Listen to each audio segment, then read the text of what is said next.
Ang ebanghelyo ngayong Martes, ika-23 ng Abril, ay hango kay San Juan, Kapitulo 10, versikulo 22 hanggang 30. Taglamig na noon at kasalukuyang ipinagdiriwang sa Jerusalem ang pista ng pagtatalaga ng templo. Habang naglalakad si Jesus sa templo, sa portiko ni Solomon, pinaligiran siya ng mga Hudyo at sinabi sa kanya, "Hanggang kailan mo kami paghihintayin? Kung ikaw nga ang Kristo, sabihin mo ng maliwanag." Sumagot si Jesus, "Sinabi ko na sa inyo, ngunit ayaw ninyong maniwala. Ang mga ginagawa ko sa pangalan ng aking Ama ang nagpapatotoo tungkol sa akin. Ngunit ayaw ninyong maniwala sapagkat hindi kayo kabilang sa aking mga tupa. Nakikinig sa akin ang aking mga tupa. Nakikilala ko sila at sumusunod sila sa akin. Binibigyan ko sila ng buhay na walang hanggan. Kailanmay hindi sila mapapahamak at hindi sila maaagaw sa akin ninuman.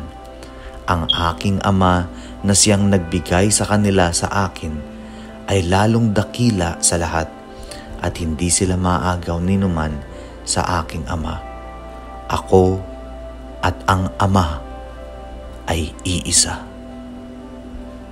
Ang mabuting balita ng Panginoon. Ang ating faith-food reflection ay hango kay Brother Arnold Aviles ng Pag-ibig sa Diyos Catholic Community. Siya ang mangangalaga. Sa unang bahagi ng Ebanghelyo, ipinakita ni Jesus ang kanyang pagiging tunay na pastol sa pamamagitan ng mga gawa at mga tanda na kanyang ginawa.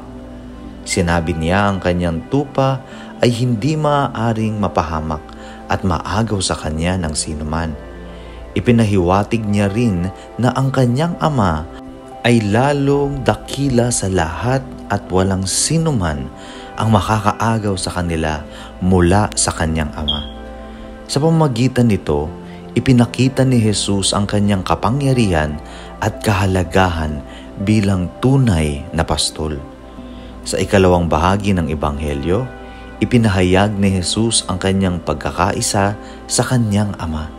Sinabi niya na siya at ang Ama ay iisa. Ipinakita niya ang malalim na ugnayan at pagkakaisa nila bilang Panginoon at Diyos. Sa pamamagitan nito, ipinahiwatig ni Jesus ang kanyang katangian bilang tunay na anak ng Diyos at ang kanyang kapangyarihan bilang tagapagligtas. Paano tayo tutugon sa hamon ng Ebanghelyo ngayon? Sa pamamagitan ng pagtitiwala sa kanyang pangangalaga. Kasabay ng ating mga pagsisikap, ipaubaya natin sa kanya ang ating mga pangangailangan, mga alalahanin at mga pangarap, at magtiwala na siya ay tutugon at mag-aalaga sa atin. Manalangin tayo.